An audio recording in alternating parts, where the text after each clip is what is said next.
Bom, hoje nós temos uma entrevista com uma representante das novas gerações do IMEC, é a professora Kelly Poldi, que faz 3 anos apenas que está conosco, é muito jovem e, bom, vamos ver o que ela tem para nos contar.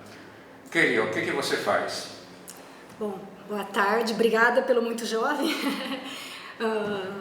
Primeiro, parabéns aí pelo ciclo de entrevistas, que é sempre muito interessante. Bom, o que eu faço?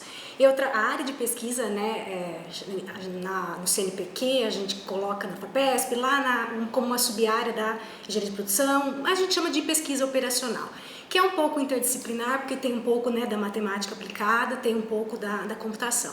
O que eu estudo? Eu estudo formulações matemáticas e métodos de solução para resolver problemas de programação linear inteira mista, né? Tanto o linear quanto o problema inteiro, que é o que dá mais trabalho. E o foco da minha pesquisa é fazer os modelos, né? Algumas aplicações geralmente industriais ou comerciais, e propor algum método de solução, né? E temos aí as duas vertentes, os métodos exatos, né? Que a gente consegue resolver alguns problemas pequenos ou de médio porte, e os problemas grandes, aquelas aplicações realmente, né, na prática, a gente resolve com métodos heurísticos ou meta-heurísticos, mas é basicamente isso. E que tipo de exemplos práticos você tem trabalhado que pode... Sim. O primeiro problema, né, que eu fui apresentada lá no mestrado, né, pelo meu ex-orientador, professor Arenales, lá na USP, é o problema de corte de estoque, né? Por exemplo, vou dar um exemplo do bidimensional, que é mais fácil da gente entender.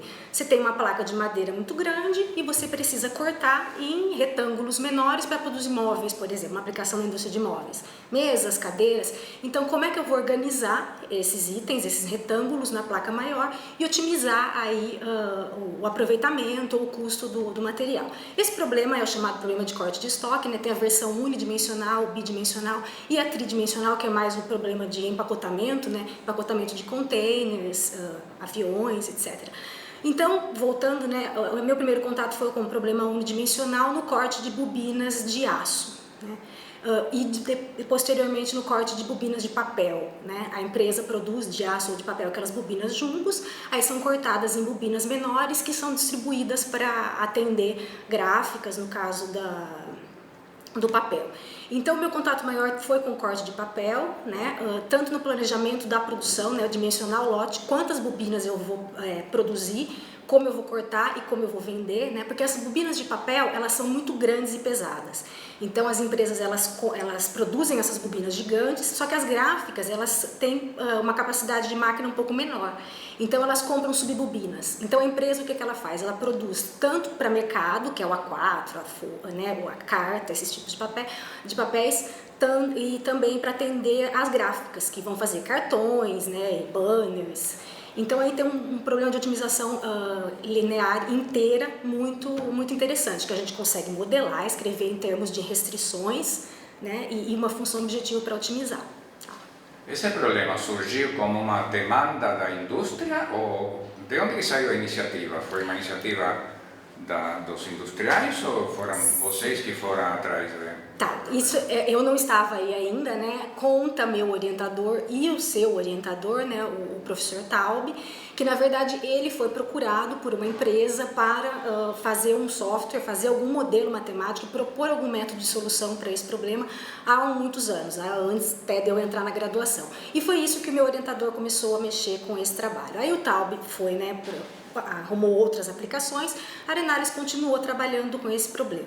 Ele aposentou, né, mas nós continuamos trabalhando com o problema, visitamos empresas na época do fim do meu mestrado, começo do doutorado, e recentemente, ano passado, visitamos mais uma empresa que, assim, o problema, ele muda de empresa para empresa, mas assim, as características básicas são as mesmas. Mas o interessante que a gente notou de 10 anos de quando eu visitei a primeira vez, 10 anos depois, é que o maquinário muda, mas a ideia do que a gente tem que utilizar é basicamente a mesma. E existe uma boa receptividade nas empresas para aplicar essas técnicas matemáticas? Eu acredito que sim, mas sinceramente o meu envolvimento até hoje foi puramente acadêmico, né? Eu nunca quis propor nada, nunca procurei nada comercial, nada. O meu interesse é ter o problema, se possível alguns dados, às vezes nem peço, porque os dados geralmente são sigilosos, então alguns dados para testar os nossos modelos, né? E propor temas de dissertações e teses para os alunos, né? Formar os recursos humanos, que eu acho que é a minha principal missão aqui, né? Então eu, sinceramente, nunca nem entrei nesse tipo de negociação, tá? Então eu não posso dizer se tem ou não, aí eu deixo aí para os mais velhos. O problema de corte e empacotamento, então, é a principal motivação de sua pesquisa? Sim, além do problema de... Então eu iniciei aí, né, continuando a história, depois eu me envolvi um pouco com o problema de dimensionamento de lotes. Porque quando você vai na empresa... Dimensionamento de lotes, dimensionar lotes de produção, né? Quanto eu vou produzir, né? Em qual período, em qual máquina para atender certas demandas, né?